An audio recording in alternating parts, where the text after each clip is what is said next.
جلد ہی فتح علی خان کا انتقال ہو گیا۔ دیکھتے ہی دیکھتے اس گھرانے کی رونقیں بھی کم ہونے لگی۔ اس دوران مبارک علی پر یہ پریشر بھی تھا کہ چونکہ ان کا جوٹی دار اب نہیں رہا تھا، لہٰذا ان کی جگہ کون آئے گا؟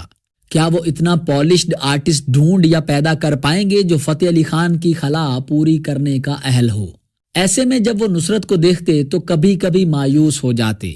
اس کی ایک وجہ یہ بھی تھی کہ نصرت کی آواز باریک تھی، جس کو اکثر قوالی کے لیے کمپیٹیبل نہیں سمجھا جاتا۔ بلا شبہ نصرت بہت بڑے باپ کا بیٹا تھا، لیکن موسیقی میں نام پیدا کرنے کے لیے اس نے بہت محنت کی، لوگوں کی باتیں بھی سنی، کئی دفعہ ان کا حوصلہ اور دل ٹوٹا۔ اس حوصلہ شکنی کے باوجود نصرت نے سخت محنت اور لگن سے اپنا مقام حاصل کیا۔ والد کے انتقال کے بعد نصرت فتح علی خان پر کئی سوالات اٹھائے گئے۔ کوئی کہتا یہ خود کو نہیں سنبھال سکتا، موسیقی کیا سنبھالے گا؟ لوگوں کا یہ کرٹیسزم جب حد سے بڑھ گیا تو مبارک علی نے خود نصرت کو میوزک سکھانے کا فیصلہ کیا۔ فتح علی خان کے چہلم کے موقع پر بھی نصرت کو سخت کرٹیسزم کا سامنا کرنا پڑا۔ لوگوں نے بہت طعنے دیے۔ ان حالات میں اب سب گھر والے ہی ٹینس تھے۔ ایسے میں ایک دفعہ نصرت کی ایک بہن انہیں ایک نجومی کے پاس لے گئیں۔ نجومی نے نصرت کا ہاتھ دیکھا اور یہ بولا کہ یہ لڑکا بہت بڑا آرٹسٹ بنے گا۔ اس پر نصرت نے اداسی بھرا ریئیکشن دیا کہ میری تو آواز ہی گانے والی نہیں ہے۔ بہرحال اس کے بعد نصرت اپنا ڈپریشن کچھ کم کرنے کے لیے اپنے دوست اقبال کے ساتھ قصور چلے گئے، لیکن وہاں کچھ ایسا ہوا جس نے نصرت کی زندگی کو ہمیشہ کے لیے بدل دیا۔ جب نصرت قصور میں تھے تو انہی دنوں کوٹ رادھا کشن میں ایک میلہ تھا۔ نصرت بھی وہ میلہ دیکھنے گئے۔ وہاں محفل موسیقی کا بھی بندوبست تھا اور قوال نصرت کے والد کے شاگرد بخشی سلامت تھے۔ بخشی سلامت نے نصرت سے گانے کی فرمائش کی، لیکن نصرت نے انکار کر دیا۔ اس پر بخشی سلامت نے بہت ہی اگریسو ریئیکشن دیا اور نصرت سے کہا کہ تو اگر بادشاہ بھی بن جائے تو کوئی تجھے نہیں پہچانے گا۔ تیری پہچان استاد فتح علی خان سے ہے جو بہت بڑا گویہ تھا۔ تجھے گانا چاہیے، اس کے بغیر تو کچھ نہیں۔ یہ سننے کے بعد نصرت نے خود کو ایک کمرے میں بند کر لیا اور سخت پریشانی میں خود کو جج کرتے ہوئے بولنے لگا کہ اگر میں گا نہیں سکتا تو میرا اس گھرانے میں پیدا ہونے کا کیا فائدہ۔ اسی کشمکش میں ان کی آنکھ لگ گئی اور خواب میں جیسے ایک انہونی ہو گئی، بالکل فینٹیسی موویز کی طرح جیسا سین۔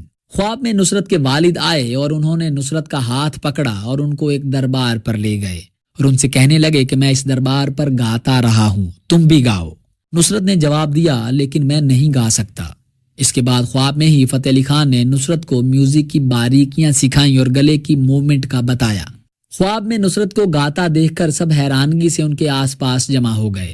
جب وہ جاگے تو نصرت نے اپنا تمام خواب گھر والوں کو بتایا، لیکن اس کے باوجود بھی ان پر تنقید ہوتی رہی۔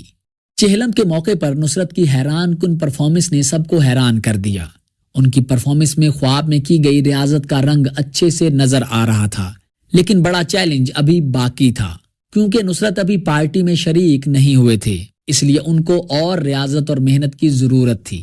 فتح علی خان اور مبارک علی خان کی وفات کے بعد ایک دفعہ پھر نصرت کی زندگی کی مشکلات میں اضافہ ہو گیا۔ اب پارٹی کو چچا سلامت لیڈ کرتے تھے۔ ایسے میں جب کبھی کوئی پروگرام ہوتا تو آغاز میں نصرت سے ایک دو سولو قوالیاں گوائی جاتی اور اس سے کہا جاتا کہ جاؤ اب گاڑی میں بیٹھ جاؤ، تمہارا کام ختم ہو گیا ہے۔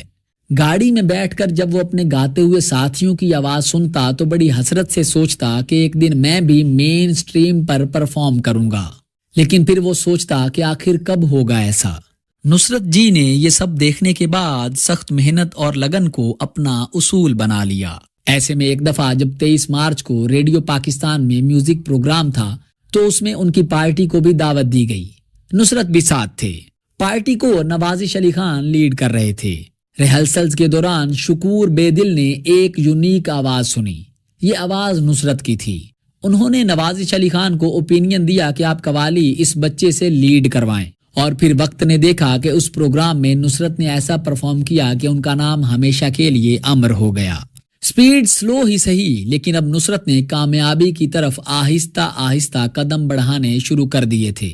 یہ وہ دور تھا جب قوالی کی دنیا میں غلام فرید صابری اور ان کی قوالی تاجدار حرم کی ہر جگہ دھوم مچی ہوئی تھی۔ ایسے میں ان سے ہی جڑا ایک بہت انوکھا واقعہ نصرت کے ساتھ بھی پیش آیا۔ نصرت غلام فرید صاحب کو اپنا آئیڈیل سمجھتے تھے اور دل ہی دل میں اس مقام تک پہنچنے کا پیشن بھی رکھتے تھے۔ لیکن پہلے آپ کو بتانا ضروری ہے کہ 1958 میں جب پاکستان میں مارشل لا لگایا گیا تو درباروں کا سارا ایڈمنسٹریشن اوقاف نے اپنے انڈر کر لیا، اور اس وقت فتح علی خان نے اس کی حمایت کی، جس پر بابا فرید گنج شکر دربار کے متولی دیوان صاحب اور فتح علی خان کے تعلقات سرد مہری کا شکار ہو گئے۔ لیکن اب بڑے عرصے بعد دیوان صاحب نے خود نصرت کو پرفارم کرنے کے لیے بلایا تھا۔ ان دنوں قوالی میں غلام فرید صابری کا دبدبہ اس لیول کا تھا کہ جیسے ہی وہ کسی فنکشن میں پرفارم کر کے واپس جاتے تو پنڈال خالی ہو جاتا تھا، کیونکہ لوگ صرف انہیں ہی سننے آتے تھے۔ جیسے آج کل شاہد آفریدی یا بابر اعظم کی بیٹنگ کے بعد اسٹیڈیم خالی ہو جاتے ہیں، کچھ ایسا ہی سین اس وقت غلام فرید صابری کا قوالی میں تھا۔ اب یہاں نصرت کے لیے ایک بڑا چیلنج تھا، وہ یہ کہ انہیں غلام فرید کے بعد ہی پرفارم کرنا تھا۔ اس بار بھی جب لوگ غلام فرید صابری کے جانے کے بعد وہاں سے جانے لگے تو نصرت نے محض چند لوگوں کے سامنے پرفارم کرنا شروع کیا، اور پھر وہاں موجود سبھی لوگوں نے دیکھا کہ جیسے جیسے نصرت کی آواز کا جادو چلا تو پنڈال پھر سے اپنے آپ بھر گیا۔ اب نصرت نے اپنے آئیڈیل کا ریکارڈ توڑ کر خود کو منوانا شروع کر دیا تھا۔ اس کے بعد ایک موقع ایسا آیا جب پاکستان آرٹس کونسل میں ملک کے نامور قوالوں کو بلایا گیا۔ اتفاق سے نصرت کو یہ انویٹیشن لیٹ ریسیو ہوا۔ نصرت کو نہیں پتا تھا کہ یہ دیر سے انویٹیشن کا ملنا ان کی ایک نئی آزمائش ہونے والی تھی۔ یہ بات ہم اس لیے کر رہے ہیں کیونکہ اس فنکشن میں سب کو امیر خسرو کا کوئی نہ کوئی کلام پڑھنا تھا۔ نصرت کو وہاں پہنچنے پر پتا چلا کہ سب قوال آلریڈی وہاں آ چکے تھے اور اپنا کلام جو انہیں فنکشن میں پڑھنا تھا وہ بھی بک کروا چکے تھے۔ نصرت کے لیے اب چوائس کی کوئی گنجائش نہیں تھی۔ یہ پل نصرت کے لیے ایک چیلنج سے کم نہ تھا۔ آخر کار انہوں نے ایک کلام چنا اور تیاری شروع کر دی۔ پھر جب نصرت کی پرفارم کرنے کی باری آئی تو اس نے سٹیج پر خسرو کا یہ کلام پڑھا جس کے بول تھے، میں تو پیا سے نینا ملا آئی رے، گر ناری گنواری کہے سو کہے، میں تو پیا سے نینا ملا آئی رے۔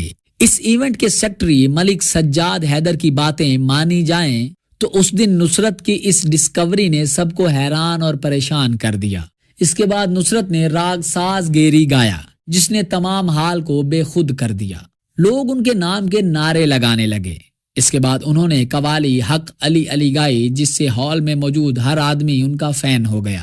اس موقع پر ہال میں موجود سب معزز مہمان سٹیج پر آ گئے، جن میں فیض احمد، ایکٹر محمد علی، عبدالحفیظ پیرزادہ، خالد سعید بٹ اور سیکٹری انفارمیشن یوسف بٹ شامل تھے۔ اس کے بعد نصرت نے قوالی کا سب سے مشکل راگ کول کلیانہ گایا، جس کو گانا ایک قوال کے لیے پلے صراط سے گزرنے کے مترادف ہے۔ یہ دیکھ کر وہاں موجود سب لوگ حیرت میں آ گئے اور ہال ایک بار پھر نصرت نصرت کی صداؤں سے گونج اٹھا۔